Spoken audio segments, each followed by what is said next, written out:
Hello students, good evening. Last class we have seen electric current, definition of electric current, SI unit of electric current, symbols of some components of circuits, then electric potential and electrical difference, and also Ohm's law. Today we are going to see Ohm's law. It was given by it was established by German physicist George Simon Ohm. He proved by his experiment the relation between current and the potential difference. Okay. What is potential difference? It is denoted by letter V, right? What is current? Current is denoted by letter I. So, he proved relation between current and potential difference. And also he explained an experiment. In this experiment, he set up a circuit by using voltmeter, ammeter, battery, key and rheostat. RH is nothing but rheostat, right? What is the use of rheostat? Rheostat is used to change the current flowing through the circuit, right? These are the things connect in the circuit.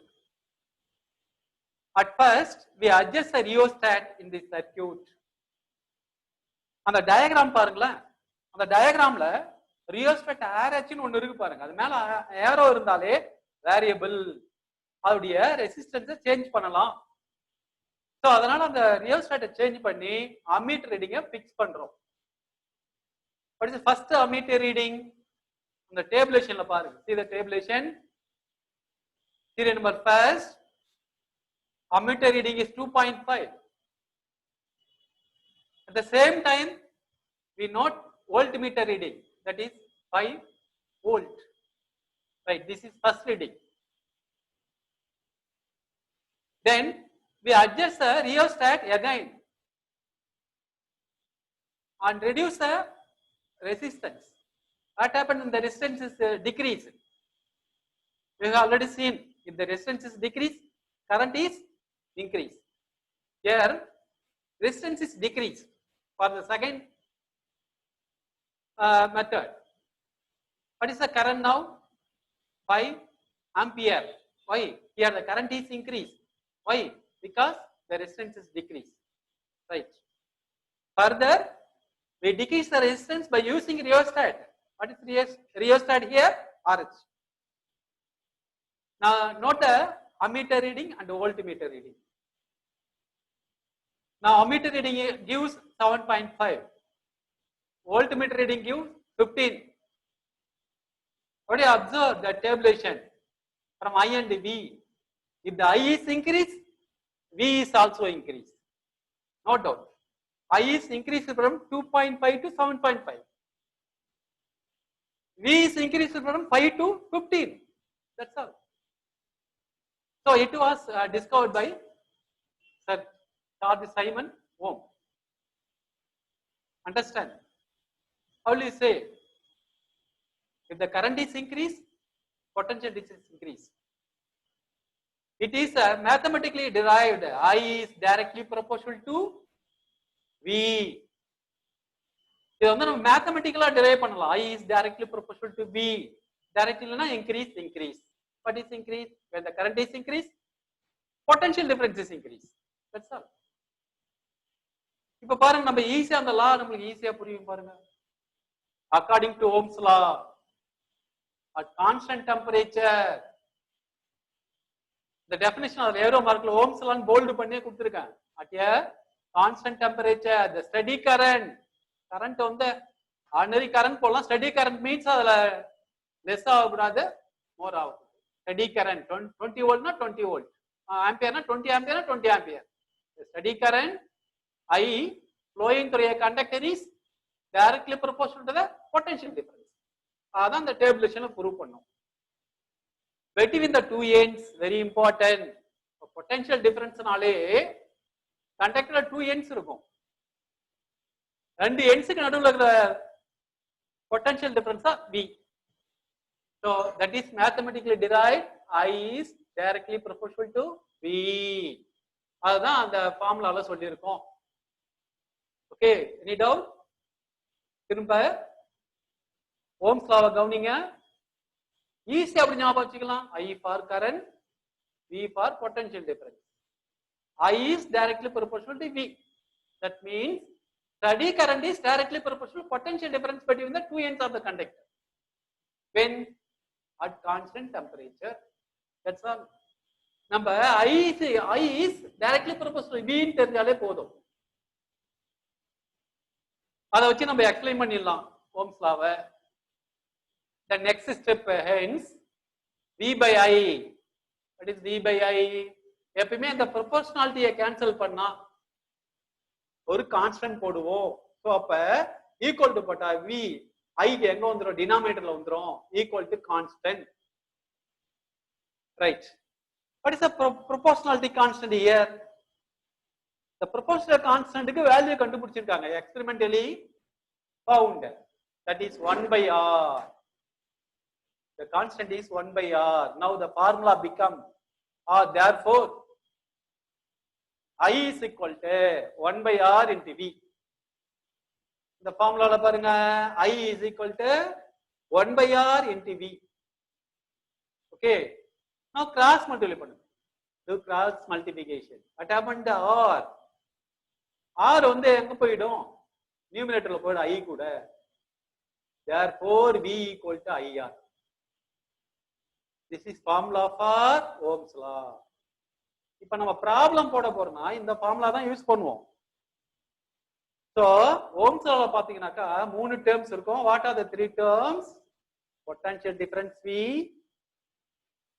Current I, resistance R. இது 3 இருந்தா அது வந்து Ohm's law. இத base பண்ணி நம்ம ப்ராப்ளமும் போட போறோம். ரைட். இப்ப next V equal to IR பார்த்தோம்ல. What is R? R is a constant. நம்ம அடுத்த பேராகிராஃப்ல பார்க்கலாம். ஃபர்ஸ்ட் பேராகிராஃப்ல நம்ம என்ன பார்த்தோம் பாருங்க. I reading, V reading பார்த்தோம். I is taken in y axis, V is taken in x axis. Then plot the graph.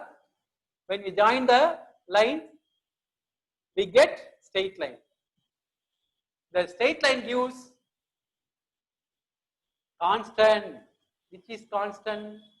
The resistance of the conductor is constant. The straight line represents constant of resistance of the given wire. And the graph வச்சு வந்தா ஸ்ட்ரைட்டா போகுது. அப்ப ஸ்ட்ரைட்டா போனாலே அது straight line. Okay. இதுல ரெண்டு திங்ஸ் நான் ஞாபகம் வச்சுக்கணும்.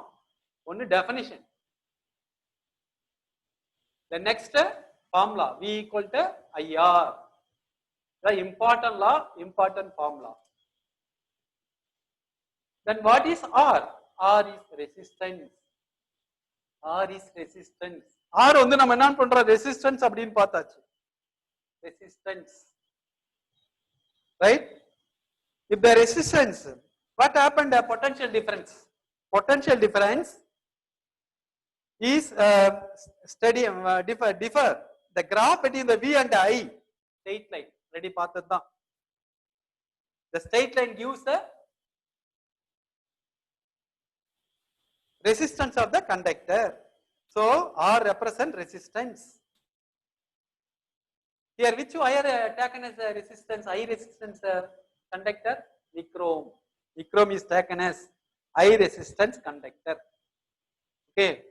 The experiment prove பண்ண சொல்ல மாட்டாங்க. State Ohm's law கேட்கலாம். Formula for Ohm's law கேட்கலாம். Then resistance கேட்கலாம். Okay. This is Ohm's law. Next, we are going to discuss about the resistance of a material. What is resistance of material? எல்லா மெட்டீரியலுக்கும் resistance சேமா இருக்குமா டிஃபரெண்டா இருக்குமா? அதே எக்ஸ்பெரிமெண்ட்டை use பண்ணி நம்ம என்ன பண்ண போறோம்? டிஃபரெண்ட் மெட்டீரியல் யூஸ் பண்ணி ஆர் கண்டுபிடிக்க போறோம். ஓகே, the same experiment செய்யறோம். Here also set up a circuit diagram. X and Y is the resistor. Any doubt? X and Y is the resistor. Already நம்ம components of symbol la பார்த்தோம். XY is the resistor.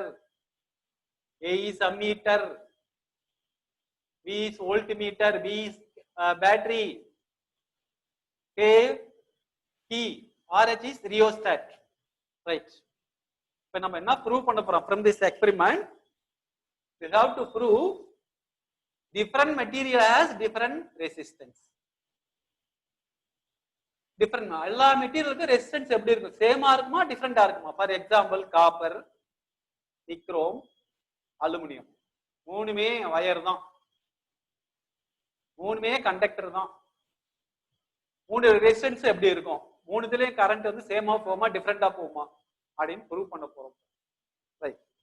In this diagram, first we connect nichrome with XY, between X and Y. First point தெரியுது பாருங்க. Between X and Y, we connect nichrome wire. If you nichrome, what happened? Then measure the current. Now, for example, if we use nichrome wire, we get 20 ampere current. Nichrome wire use பண்ணா 20 ampere current வருதுன்னு வச்சுங்க. 20 ampere. Right. Then, if you replace the nichrome wire with the copper, second point la பாரு. Nichrome பதில் copper use பண்றோம். Instead of nichrome wire, we connect copper wire between X and Y diagram la. Nichrome தூக்கிட்டு copper போடுறோம். Now measure and conduct the same experiment. The experiment திரும்ப conduct பண்றோம். You will notice the different current for the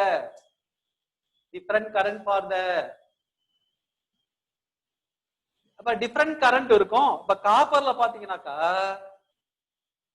நைக்ரோம்ல current வந்து 20 ஆம்பியர்னு சொன்னோம். இப்ப நைக்ரோமை remove பண்ணிட்டு காப்பரை connect பண்ணிருக்கோம் XY ல. Now we measure the current. What is the current now? 30 ampere. இப்ப current அதிகமா இருக்கு. கரண்ட் வந்து அதிகமா இருக்கு நைக்ரோமோட.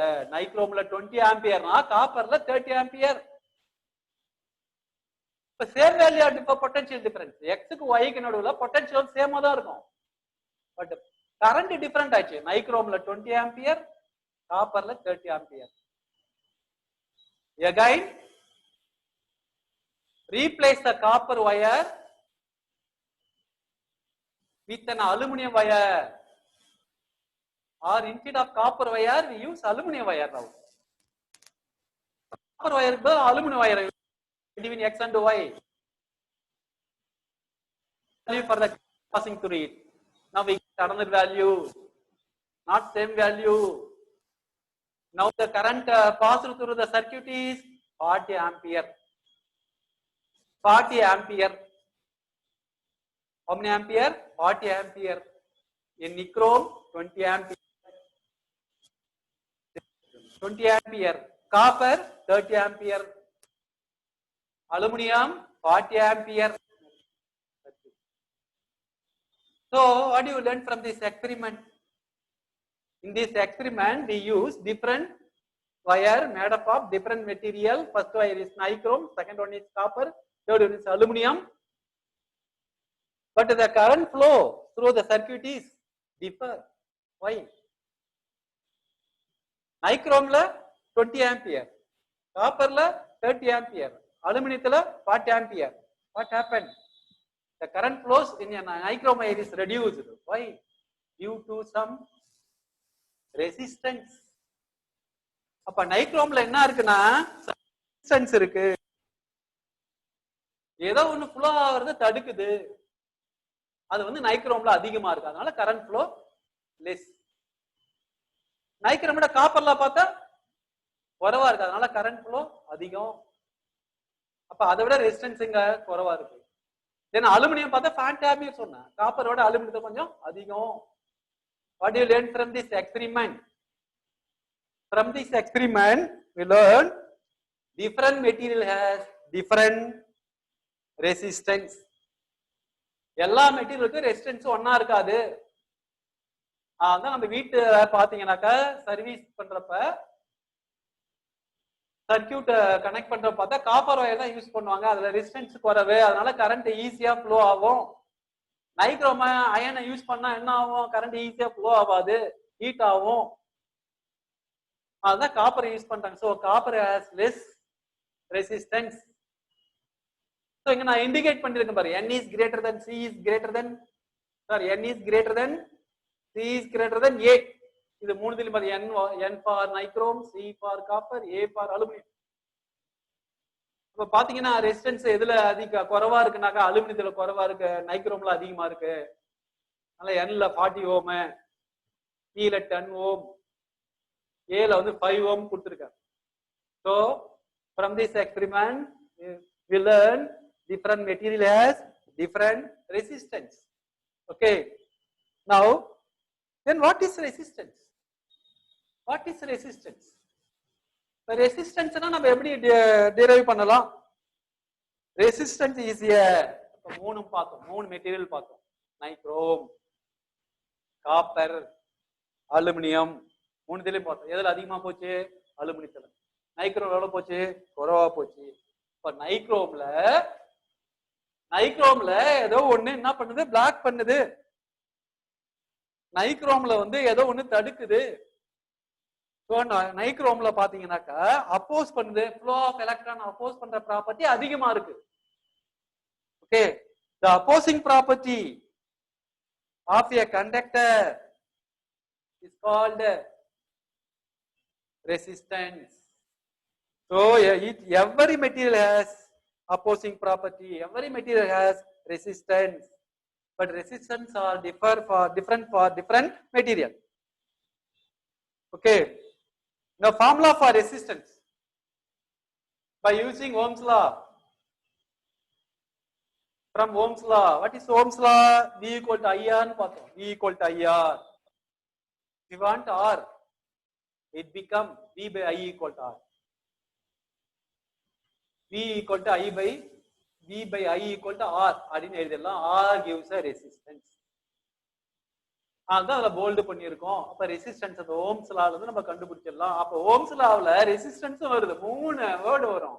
Potential difference, current, resistance. இது மூணுடைய ரிலேஷனை கொடுக்கிறதா ஓம்ஸ் லா. ஓகேவா? Right.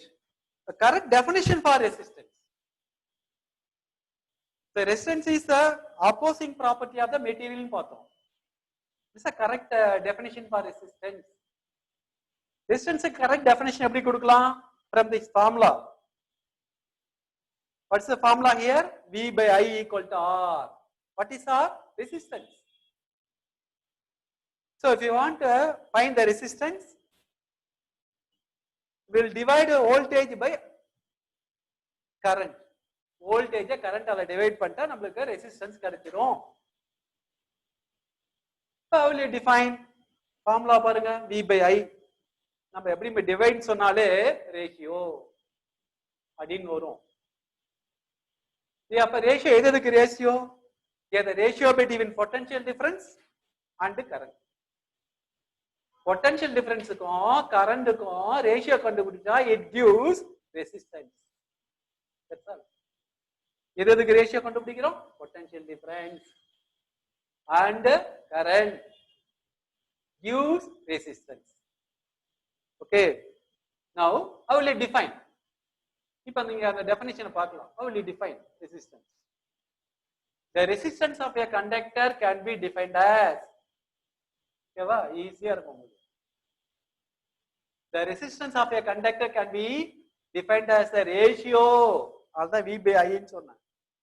Ratio between the potential difference across the ends. Potential difference சொன்னாலே 2 ends இருக்கும்.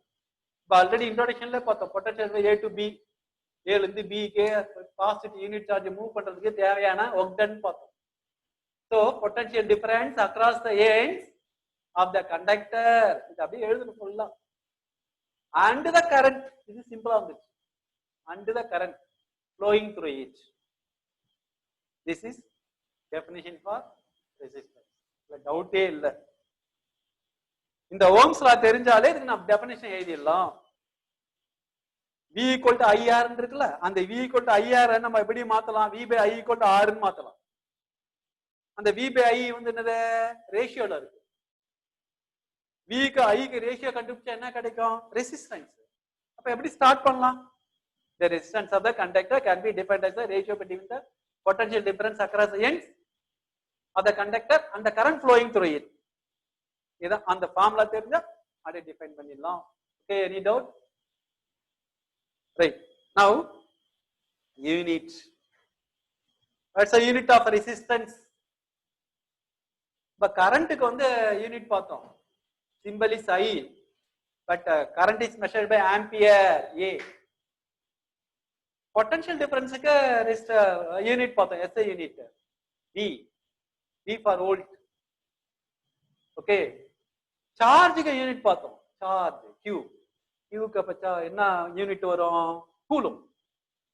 Like SI unit of resistance is. அதே போல ரெசிஸ்டன்ஸ்க்கு என்ன இருக்கு? SI unit. இதுக்கு ஒரு யூனிட் இருக்கு. That is ohm. உருகுற ஞாபகம் வச்சுங்க. Ohm, OHM. The SI unit of resistance is ohm and is represented by the symbol. அதுல சிம்பிள் போட்டிருக்காங்க பாருங்களேன், அது ஒமேகா, அதுக்கு பேரு. சிம்பிள் ஒன்னோட ஆன்சர்ல கேட்கலாம், யூனிட் ஒன்னோட ஆன்சர்ல கேட்கலாம். இதுல இந்த ரெண்டு ஒன் வேர்ட் இருக்குல்ல, ஒரே லைன் தான், but two one word. What is the SI unit of resistance? Ohm. What is the symbol of resistance? Omega. அப்படி மேல கவுத்து வச்சிருப்பாங்க, அதான் ஒமேகா. ஓகே, டெஃபினிஷன் நல்லா படிச்சிருங்க. அப்ப நாம 4 இது பார்த்து அதுக்கு சிம்பிள் பார்த்துட்டோம். எது எதுக்கு பார்த்தோம்? கரண்ட்டுக்கு பார்த்தோம், பொட்டன்ஷியல் டிஃபரன்ஸ் V க்கு பார்த்தோம், சார்ஜ் Q க்கு பார்த்தோம், ரெசிஸ்டன்ஸ் R. ஆருக்கு வந்து என்ன வரும்? ஓம். ஓகேவா? சோ இதெல்லாம் படிச்சிடலாம். The next, what is 1 ohm? Define பண்ண போறோம். 1 ohm. What is ohm? Ohm is the unit of resistance. Already பார்த்தோம். Ohm is the unit of resistance. Then 1 ohm. Define 1 ohm அப்படின்னு கேட்கலாம். Or what is 1 ohm அப்படின்னு கேட்கலாம். இங்க ஃபார்முலாலே கொடுத்துக்கோ. 1 ohm is equal to 1 volt divided by 1 ampere. 1 volt is equal to divided by 1 ampere is equal to 1 ohm.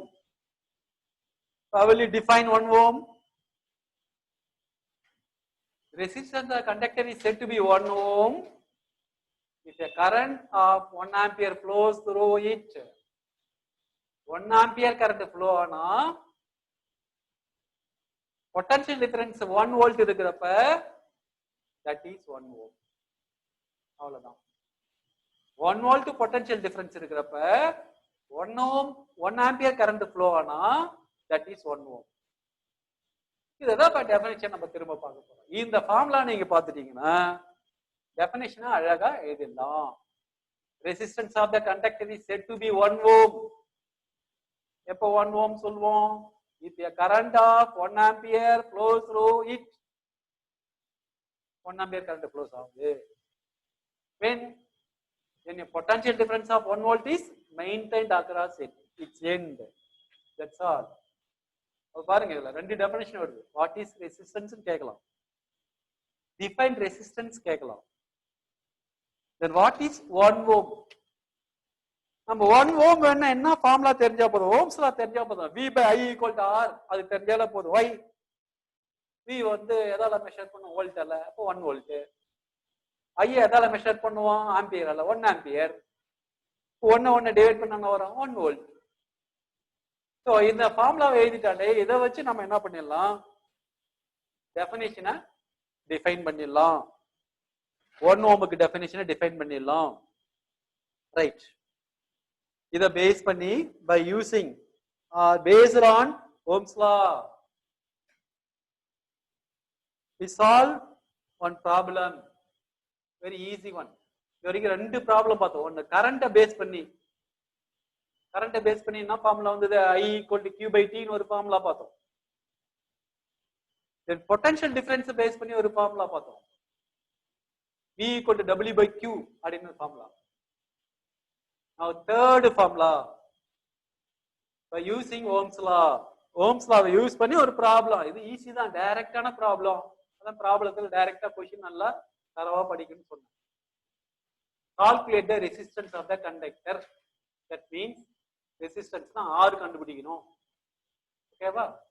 Calculate the resistance of the conductor through which a current 2 ampere. அப்ப what is given? I is given. So I is equal to 2A ன்னு எழுதிட்டோம். 2 ampere. When the potential difference between its end, potential difference means V 30 volt. ரெண்டு given எடுத்துக்கியாச்சு. What will we find? Resistance. The formula from Ohm's law. திரும்ப சொல்யூஷன்ல I எடுத்து எழுதிட்டோம். What is I? 2A, 2 ampere. Potential difference எடுத்து எழுதிட்டோம் 30 volt. இப்ப இது தெரியும், நம்ம என்ன ஃபார்முலா யூஸ் பண்ணனும் தெரியும். Resistance formula from Ohm's law. So R equal to V by I.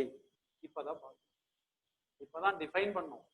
What is resistance? Define பண்ணோம். So resistance is nothing but a ratio between the potential difference and the current அப்படின்னு பார்த்தோம். So R equal to V by I. அதான் third point. From the Ohm's law அப்படின்னு பார்த்திருக்கோம் பாருங்க. R equal to V by I ன்னு பார்த்திருக்குமா? Okay. இப்போ V க்கு substitute பண்ணுங்க. V க்கு பதில் என்ன பண்ணலாம்? 30. V equal to 30, அப்ப 30. I க்கு சப்ஸ்டிட்யூட் பண்ணுங்க. I யோட வேல்யூ என்ன இருக்கு? 2. So 2 போட்டுறோம். ஓகேவா? So 30 by 2. 30 ஐ 2 ஆல டிவைட் பண்ணா தெரியும். 15. How many 2s are? 15 2s are 30. அப்ப 15. உங்க சிம்பிள் யூஸ் பண்ணிருக்காங்க பாருங்க. அதுக்கு half மார்க்.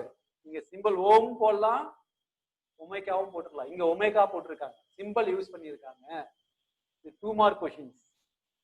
அப்ப இந்த क्वेश्चन நம்ம படிச்சு பார்த்தா என்ன தெரியுதுன்னா, ரெசிஸ்டன்ஸ் கண்டுபிடிக்கணும். ஒன்னு கரண்ட் கொடுத்திருக்காங்க, இன்னொன்னு என்ன கொடுத்திருக்காங்க? Potential difference. அப்ப ஃபார்முலா நமக்கு என்னன்னு தெரிஞ்சிரும். அப்பதான் பார்த்தோம் R equal to V by I ன்னு பார்த்தோம். ஓகே, 30 by 2 15 ஒமேகா or 15 ஓம். இதுதான் அந்த ப்ராப்ளம், ஈஸியான ப்ராப்ளம். நம்ம ஃபார்முலா தெரிஞ்சா போதும், ஈஸியா நம்ம அந்த ப்ராப்ளத்தை சால்வ் பண்ணிடலாம். Okay, next topic electrical resistivity. Resistance பார்த்தோம். So far we have seen resistance, but this is resistivity, electrical resistivity and electrical conductivity. First of all, electrical resistivity. What is electrical resistivity? இப்பதான் நம்ம பார்த்தோம். Different material has different resistance. அப்படின்னா ஒவ்வொரு மெட்டீரியலுக்கும் resistance differ ஆகும். பார்த்தோமே, nichrome, copper, aluminium, இந்த மூணுக்கும் பாத்தீங்கன்னாக்க ரெசிஸ்டன்ஸ் டிஃபர் ஆச்சு. ஏன்னா டிஃபரண்ட் கரண்ட் வந்துச்சு, சேம் பொட்டன்ஷியல் டிஃபரன்ஸ். ஓகே, இப்ப இதை வந்து எக்ஸ்பெரிமெண்டலா வந்து ப்ரூவ் பண்ணிருக்காங்க ரெசிஸ்டிவிட்டியை. இப்ப எப்படி வெரிஃபை பண்ணிருக்காங்க? ஓம்ஸ் லா வெரிஃபை பண்ண மாதிரி. எப்படி ஓம்ஸ் லா வெரிஃபை பண்ணாங்க? ஒவ்வொரு அம்மீட்டர் ரீடிங்க்கும் ஓம் வோல்ட் மீட்டர் ரீடிங் பார்த்தா அம்மீட்டர் ரீடிங் இன்க்ரீஸ் ஆனா வோல்ட் மீட்டர் ரீடிங் இன்க்ரீஸ் ஆச்சு. அதை வச்சு இந்த லாவை வெரிஃபை பண்ணியாச்சு. Like electrical resistivity also verified by doing an experiment. ஒரு எக்ஸ்பெரிமெண்ட் மூலமா இதை ப்ரூவ் பண்ணியிருக்காங்க. Right. So what is R? R is the resistance of the conductor. Already நல்லாவே தெரியும். Familiar to know. R is the resistance of the conductor.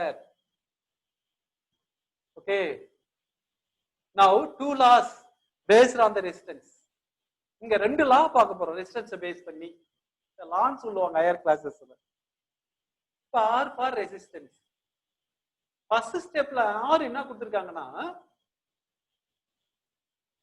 ஒரு ஒரு battery வச்சு ஒரு ஒயரை கனெக்ட் பண்ணிட்டு பல்பை கனெக்ட் பண்ணா ரொம்ப லாங் ஒரு லென்த்தான ஒயரை யூஸ் பண்ணணும்னு வச்சுங்க, அந்த பல்ப் வந்து பார்த்தா லைட்டா தான் எரியும், டிம்மா எரியும். அதே லென்த் குறைவான பல்ப்ல கனெக்ட் பண்ணிட்டாக்கா அந்த பல்ப் பிரைட்டா க்ளோ ஆகும். ரீசனு ஃபர்ஸ்ட் பார்த்தா லென்த் அதிகமான வயர்ல கனெக்ட் பண்ணிட்டோம், லென்த் அதிகமா இருக்கு. செகண்ட் அதுவே அதை லென்த் டிக்ரீஸ் பண்ணிட்டு அதுல பல்பை க்ளோ வைக்கிறோம், நல்லா க்ளோ ஆகுது, பிரைட்டா க்ளோ ஆகுது. What do you learn from this? First நம்ம லென்த் வயர்ல கனெக்ட் பண்ணோம், செகண்ட் ஷார்ட்டான வயர்ல கனெக்ட் பண்ணோம். அது வந்து என்ன தெரியுதுன்னா, if the length is increase, resistance is increase. அதான் மேத்தமெட்டிக்கலா எழுதியிருக்காங்க first formula. R is directly proportional to L. This is law of resistance. இத law of resistance கூட சொல்லுவாங்க, ஃபர்ஸ்ட் லான்னு சொல்லலாம். அது R is directly proportional to L இருக்கா அப்படின்னா length increase ஆனா ரெசிஸ்டன்ஸ் இன்க்ரீஸ் ஆகும், லென்த் டிக்ரீஸ் ஆனா ரெசிஸ்டன்ஸ் டிக்ரீஸ் ஆகும். This is first formula. Then second formula, R is inversely proportional to 1 by A. What is A? எல்லா வயரை எடுத்தா cross section இருக்கும். நம்ம தின்னா இருக்கிறதால அந்த கிராஸ் செக்ஷன் தெரியாது, மைக்ரோஸ்கோப் வச்சு பாத்தீங்கன்னா அந்த கிராஸ் செக்ஷன் அழகா தெரியும், ரவுண்டா தெரியும். தின் வயர் கூட பாத்தீங்கன்னா நம்ம முடிய எடுத்தா கூட அது கிராஸ் செக்ஷன் பாத்தீங்கன்னா ரவுண்டா தெரியும். இப்போ வயருடைய cross section, A for cross section அந்த wire. So what of the resistance if the cross section is increase or decrease? இப்ப கிராஸ் செக்ஷன் இன்க்ரீஸ் ஆனா ரெசிஸ்டன்ஸ் டிக்ரீஸ் ஆகும், கிராஸ் செக்ஷன் டிக்ரீஸ் ஆனா ரெசிஸ்டன்ஸ் இன்க்ரீஸ் ஆகும். This is second of resistance. நல்லா புரியணும். First law உங்களுக்கு ஈஸியா இருக்கும். First law based on length, length increase ஆனா ரெசிஸ்டன்ஸ் டிக்ரீஸ் ஆகும். நல்லா பாருங்க, டிக்ரீஸ் ஆகும் இன்க்ரீஸ் ஆகும் பாருங்க. லென்த் இன்க்ரீஸ் ஆனா ரெசிஸ்டன்ஸ் இன்க்ரீஸ் ஆகும், லென்த் டிக்ரீஸ் ஆனா ரெசிஸ்டன்ஸ் டிக்ரீஸ் ஆகும். That is directly proportional. But second formula R is inversely proportional. 1 by வந்தாலே inversely. R is inversely proportional to 1 by A. அப்படின்னா கிராஸ் செக்ஷன் வந்து degrees ஆனா resistance increase ஆகும். Wire தின்னா இருந்தா ரெசிஸ்டன்ஸ் அதிகமா இருக்கும், வயர் திக்கா இருந்தா ரெசிஸ்டன்ஸ் குறைவா இருக்கும். இது இன்வெர்ஸ்லி. அங்க இன்க்ரீஸ் ஆனா இன்க்ரீஸ் ஆகும், டிக்ரீஸ் ஆனா டிக்ரீஸ் ஆகும். இங்க இன்க்ரீஸ் ஆனா டிக்ரீஸ் ஆகும், டிக்ரீஸ் ஆனா இன்க்ரீஸ் ஆகும். இந்த ரெண்டு லா ரைட்டா, இந்த ரெண்டு லாவும் கம்பைன் பண்றோம். ரெண்டு இதுல லெஃப்ட் சைடு என்ன இருக்கு? ஆர். லெஃப்ட் சைடுல ரெண்டுத்துலயும் ஆர் இருக்கு, R common. So R is directly proportional to L by A. First ஃபார்முலால L வந்து நியூமரேட்டர்ல இருக்கு, செகண்ட் ஃபார்முலால A வந்து டினாமினேட்டர்ல இருக்கு. அப்ப L by A தான் வரும். R is directly proportional to L by A. Right. எப்பயுமே நம்ம ப்ரொபோர்ஷனாலிட்டியை கேன்சல் பண்ணா ஈக்குவல் டு போடுவோம். அப்ப ப்ரொபோர்ஷனாலிட்டியை கேன்சல் பண்ணா ஒரு கான்ஸ்டன்ட் போடணும். சோ இங்க ப்ரொபோர்ஷனாலிட்டி கேன்சல் பண்ணிட்டு ஒரு கான்ஸ்டன்ட் போட்டிருக்காங்க, தட் இஸ் ரோ. ரோன்னு காமிச்சிருக்காங்க, 6 தலைகீழ போட்டிருக்காங்க பாரு, அதான் ரோ. ரோ மாதிரி, ரோ 6 மாதிரி இருக்கும், தலைகீழ போட்டா rho. Capital R equal to rho. What is rho? Rho is constant. What constant? Proportionality constant. When you remove the proportionality, we put one symbol that is constant. Here, what is the symbol for proportionality constant? Rho, RHO. So now the formula become R is equal to rho L by A. This is formula for resistivity. இதான் ரெசிஸ்டிவிட்டியோட formula. Resistance formula என்ன வரும் பாருங்க, R equal to V by A. R equal to V by A. But here resistivity, இன்னும் ரெசிஸ்டிவிட்டிக்கு வரல. This is also resistance, rho L by A. Next ஸ்டெப்ல நம்ம resistivity கண்டுபிடிக்க போறோம். ரெசிஸ்டிவிட்டி ஒன்றும் கண்டுபிடிக்க போறோம். R equal to resistivity. ஓகேவா? where rho is a constant. அப்ப ஆல்ரெடி நம்ம பார்த்தோம். rho வந்து கான்ஸ்டன்ட். ஏன் constant? proportionality constant. So this rho indicates this rho is called electrical resistivity or specific resistance of a material of a conductor. And the conductor உடைய specific resistance or electrical resistivity. So rho is symbol of resistivity. இன்னும் நாம ரெசிஸ்டிவிட்டியை கண்டுபிடிக்கல, R தான் கண்டுபிடிச்சிருக்கோம். ரெண்டு லாவை use பண்ணி, ஒன்னு லென்த்தை யூஸ் பண்ணோம், ஒன்னு area of the cross section of the கண்டக்டரை யூஸ் பண்ணி ரெண்டையும் கம்பைன் பண்ணோம். அதுல R equal to R is direct proportional L by N வந்தது. ப்ரொபோர்ஷனல்ட்டை cancel பண்ணோனே R is equal to rho L by N வந்தது. Rho represent electrical resistivity, otherwise known as specific resistance. Now we are going to find resistivity. இப்ப அந்த ஃபார்முலாவை R ஃபார்முலாவை change பண்ணுங்க. நம்ம we want rho because rho is a electrical resistivity. If you do cross multiply, இப்ப cross multiply பண்ணா என்ன வரும்? A வந்து நியூமரேட்டருக்கு போய்டும். RA வந்து நியூமரேட்டர்ல rho equal to RA. டினாமினேட்டர்ல L வந்துரும் cross multiply பண்ணா. So rho equal to RA divided by L. This is formula for electrical resistivity. Okay, இதான் electrical resistivity formula. இத பேஸ் பண்ணி ப்ராப்ளம் கேட்கலாம். என்னென்ன கொடுத்துருக்கலாம்? அப்ப resistance, area of cross section, length of the wire, இதெல்லாம் கொடுத்தா எலக்ட்ரிக்கல் ரெசிஸ்டிவிட்டி ஈஸியா நம்ம கண்டுபிடிச்சிடலாம். ரைட், ரெண்டு ஃபார்முலா பார்த்தோம். ரெசிஸ்டன்ஸ் ஃபார்முலா பார்த்தோம், எலக்ட்ரிக்கல் ரெசிஸ்டிவிட்டிக்கு ஃபார்முலா பார்த்தோம். இன்னும் எலக்ட்ரிக்கல் ரெசிஸ்டிவிட்டிக்கு டெஃபினிஷனை பார்க்கல. What is electrical resistivity? For example,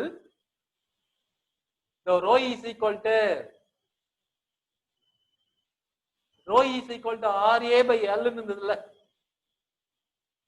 அதுக்கு நம்ம வேல்யூ எல்லாம் சப்ஸ்டிட்யூட் பண்ணா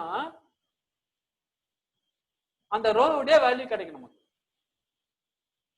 ரோக்கு வேல்யூ கிடைக்கும். ஓகேவா? We will meet next session, student. Thank you.